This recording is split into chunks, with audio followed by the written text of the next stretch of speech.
할렐루야. 10월 10일 목요일 말씀 묵상 시간입니다. 함께 보실 말씀은 열왕기하 21장 1절에서 26절 말씀입니다. 므낫세는 왕이 되었을 때에 12살이었다. 그는 예루살렘에서 55해 동안 다스렸다. 그의 어머니는 헵시바이다. 므낫세는 주님께서 보시기에 악한 일을 하였다. 주님께서 이스라엘 자손이 보는 앞에서 쫓아내신 이방 사람들의 역겨운 풍속을 따랐다.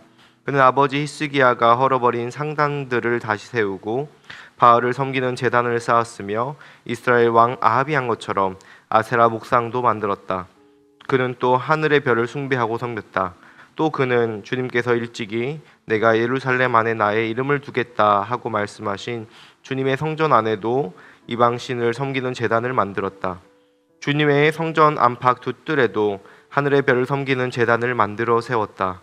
그래서 그는 자기의 아들들을 불살라 바치는 일도 하고 점쟁이를 불러 점을 치기도 하고 마술사를 시켜 마법을 부리게도 하고 악령과 귀신을 불러내어 물어보기도 하였다. 이렇게 하여 그는 주님께서 보시기에 악한 일을 많이 하여 주님께서 진노하시게 하였다. 그는 자신이 손수 새겨 만든 아세라 목상을 성전 안에 세웠다. 그러나 이 성전은 일찍이 주님께서 이 성전을 두고 다윗과 그의 아들 솔로몬에게 말씀하실 때에 내가 이스라엘의 모든 지파 가운데서 선택한 이 성전과 이 예루살렘 안에 영원토록 내 이름을 두겠다. 그리고 그들이 내가 그들에게 명한 계명과 내 종 모세가 그들에게 명령한 율법을 성실히 지키기만 하면 이스라엘이 다시는 내가 그들의 조상에게 준 이 땅을 떠나서 방황하지 않게 하겠다 하고 말씀하신 그곳이다. 그러나 그 백성들은 이 말씀에 복종하지 않았다. 오히려 므낫세는 주님께서 이스라엘 자손의 면전에서 멸망시키신 그 이방 민족들보다 더 악한 일을 하도록 백성을 인도하였다. 그래서 주님께서는 주님의 종 예언자들을 시켜서 이렇게 말씀하셨다.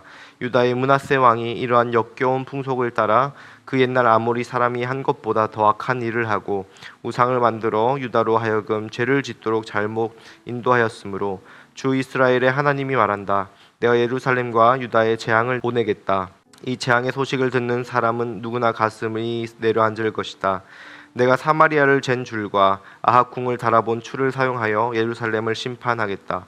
사람이 접시를 닦아 엎어 놓는 것처럼 내가 예루살렘을 말끔히 닦아내겠다. 내가 내 소유인 내 백성 가운데서 살아남은 사람을 모두 내버리겠고 그들을 원수의 손에 넘겨주겠다. 그러면 그들이 원수들의 먹이가 될 것이고 그 모든 원수에게 겁탈을 당할 것이다. 그들은 내가 보기에 악한 일을 하였고 그들이 이집트에서 나온 조상 때로부터 오늘까지 나를 분노하게 만들었다. 더욱이 므낫세는 유다로 하여금 나 주가 보기에 악한 일을 하도록 잘못 인도하는 죄를 지었으며 죄 없는 사람을 너무 많이 죽여서 예루살렘이 이 끝에서부터 저 끝에 이르기까지 죽은 이들의 피로 흠뻑 젖어 있다. 므낫세의 나머지 행적과 그가 저질러 놓은 일과 그가 지은 모든 죄는 유다 왕 역대지략에 기록되어 있다. 므낫세가 죽어서 그의 조상과 함께 누워 잠드니 그의 궁궐 안에 있는 우사의 정원에 장사 지냈다. 그리고 그의 아들 아몬이 그의 뒤를 이어 왕이 되었다. 아몬은 왕이 되었을 때에 22살이었다. 그는 예루살렘에서 2해 동안 다스렸다. 그의 어머니 무슬레멧은 욥바 출신 하루스의 딸이다. 그는 아버지 므낫세처럼 주님께서 보시기에 악한 일을 하였고 그의 아버지가 걸어간 길을 모두 본받았으며 그의 아버지가 섬긴 우상을 받들며 경배하였다. 그리고 조상 때부터 섬긴 주 하나님을 잊어버리고 주님의 길을 따르지 아니하였다. 결국 아몬 왕의 신하들이 그를 반역하고 궁 안에 있는 왕을 살해하였다. 그러나 그 땅의 백성은 아몬 왕을 반역한 신하들을 다 죽이고 아몬의 뒤를 따라서 그의 아들 요시아를 왕으로 삼았다. 아몬이 한 나머지 모든 일은 유대 왕 역대지략에 기록되어 있다. 그는 우사의 정원에 있는 그의 묘지에 안장되었다. 그의 아들 요시아가 그의 뒤를 이어 왕이 되었다. 아멘. 여러분, 사람은 언제 실망하게 됩니까? 가장 큰 실망은 언제 있게 되냐면 가장 많은 기대를 할 때 더 크게 실망하게 됩니다. 오늘 말씀에서 나오는 므낫세라는 왕은 누가 봐도 기대를 품을 만한 왕입니다. 왜냐하면 그의 아버지가 히스기야였기 때문입니다. 다윗 이후에 가장 성군이라고 불린 히스기야 왕이 그의 아버지였고 특별히 므낫세가 왕이 될 때가 12세라고 나와 있는데 그 때는 바로 히스기야가 죽음을 선고받고 기도하여서 15년의 수명을 연장받은 후에 낳은, 다른 말로 하면 기적을 경험하고 낳은 아들이었기 때문에 태어나면서부터 자신이 태어난 것이 하나님의 기적으로 태어난 것임을 므낫세는 알았을 것입니다. 므낫세가 55년간 이스라엘을 통치했다고 할 때에 그 왕에 대한 기대를 가질 수 있게 됩니다. 그런데 어떤 일이 벌어집니까? 2절부터 9절까지 보면 그가 하는 수많은 악행들이 나와 있습니다. 그는 산당을 다시 지었고 바알 제단을 세웠고 그 아세라 목상을 직접 새겨서 성전에 세웠고 하늘의 별 무더기를 경배하고 섬겼고 성전의 별 무더기들을 위한 제단 또한 만들었고 성전에 수많은 우상 제단을 만들어서 우상의 백화점을 세웠습니다. 자기 아들을 불 속으로 지나가게 했고 점을 치고 마법을 행했으며 악령과 귀신을 불러내어 물어보기도 하였습니다. 그리하여서 그에 대해서 성경이 비교하는 왕은 누구냐면 바로 아합 왕입니다. 북이스라엘의 최악의 왕인 아합 왕을 지금 남유다 왕인 므낫세와 비교하고 있습니다. 보통 남유다 왕에게는 어떤 기준이 있냐면 그가 다윗을 따랐는지 아니면 다윗처럼 다윗의 길을 가지 못했는지 약간은 높은 기준을 제시하는데, 그런 다윗을 따른 것과 상관없이 북이스라엘의 최악의 왕인 아합을 비견하여서 지금 므낫세를 얘기하고 있는 것입니다. 어떻게 이렇게 히스기야의 아들이 악한 왕으로 살게 되었을까요? 저는 참 궁금했습니다. 그러면서 여러 자료들을 찾아보니까 그가 왕위에 오른 시기가 아주 국가적으로는 힘든 시기였다는 것을 알게 되었습니다.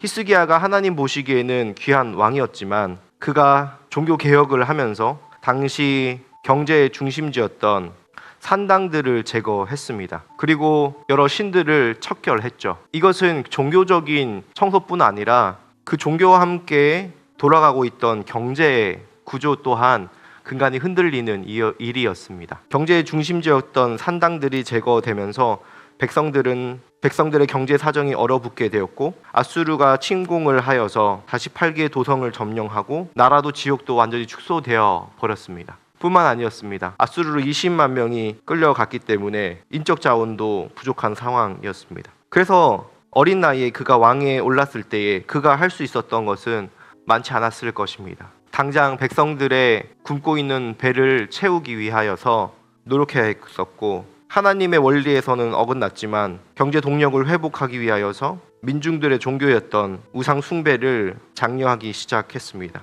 결국 그가 선택한 것은 무엇이었습니까? 자신의 나라의 안정을 위하여서, 돈을 위하여서 하나님을 팔아먹은 것입니다. 55년간 그가 정치를 했다라는 것은 정치 수완이 좋았다는 말도 됩니다. 그렇게 자신의 능력을 의지하여서 하나님을 팔아먹은 대가로 그가 얻은 것은 무엇입니까? 결국 이스라엘의 멸망이었습니다. 결국 남유다의 멸망이었습니다. 10절부터 14절까지 주님께서 이런 악한 므낫세 왕을 보시며 심판을 선언하시는데, 14절에 보면 내가 내 소유인 내 백성 가운데서 살아남은 사람을 모두 내버리겠고 그들을 원수의 손에 넘겨주겠다고 하나님께서 말씀하십니다. 왜냐하면 하나님께서 이스라엘 백성들을 가나안 땅에 들어오게 하기 위하여서 심판했던 이방 민족들보다 지금 가나안 땅에 살고 있는 이 남유다 그리고 므낫세와 그의 백성들이 더 큰 악을 행했기 때문입니다. 그래서 결국 므낫세는 어떻게 됩니까? 역대하 33장 10절부터 13절에 그 결과가 나와 있는데, 11절에 보면 아수르 왕이 그를 잡아 바벨론으로 끌고 가게 됩니다. 결국 나라를 보호하고 일으키는 것은 정치, 경제, 권력이 아니라 하나님이심을, 하나님께서 온 우주의 통치자가 되시며 그 나라를 지키시고 보호하신다는 사실을 우리가 알게 됩니다.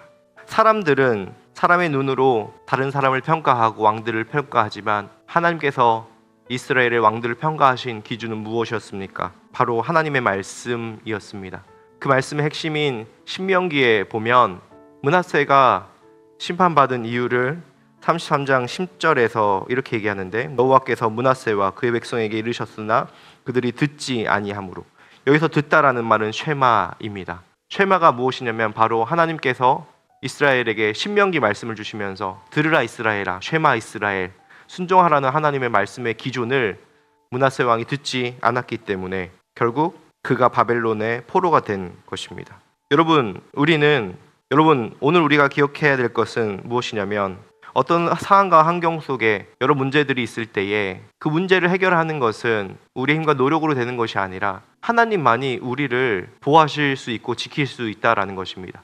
우리의 힘과 능력으로 경제적이고 관계적이고 여러 다른 문제들을 해결하려고 므낫세처럼 노력한다 할지라도 그 법이 하나님의 법에서 멀어진다면, 하나님과의 관계가 멀어진다면 그것은 소용이 없다는 것입니다. 하나님께서 우리를 심판하실 때에는 상황과 환경을 심판하는 것이 아니라 하나님의 말씀을 듣고 순종했는지 듣지 아니했는지로 심판하실 것입니다.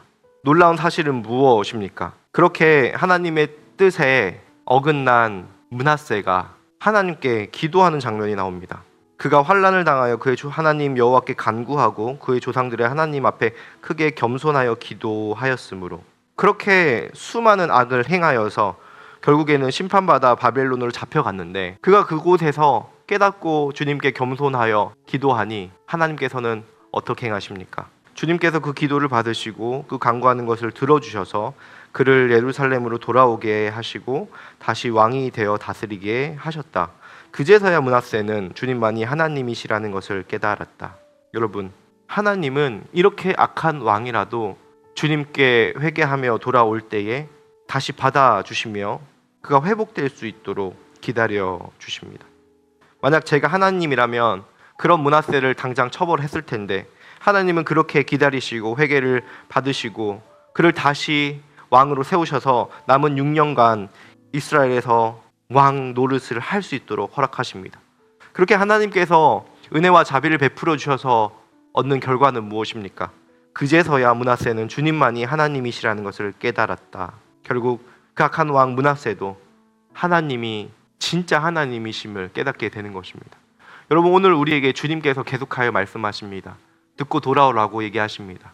어떤 누구는 그런 이야기를 늘 날마다 들으면서도 불순종하여 이 므낫세처럼 결국엔 징벌을 당하고야 돌이키는 사람도 있지만, 그러지 않더라도 우리가 정말 하나님의 하나님 되심을 믿고 고백할 때에 우리와 우리 주변 가정이 어려움을 이겨낼 수 있게 될 것입니다.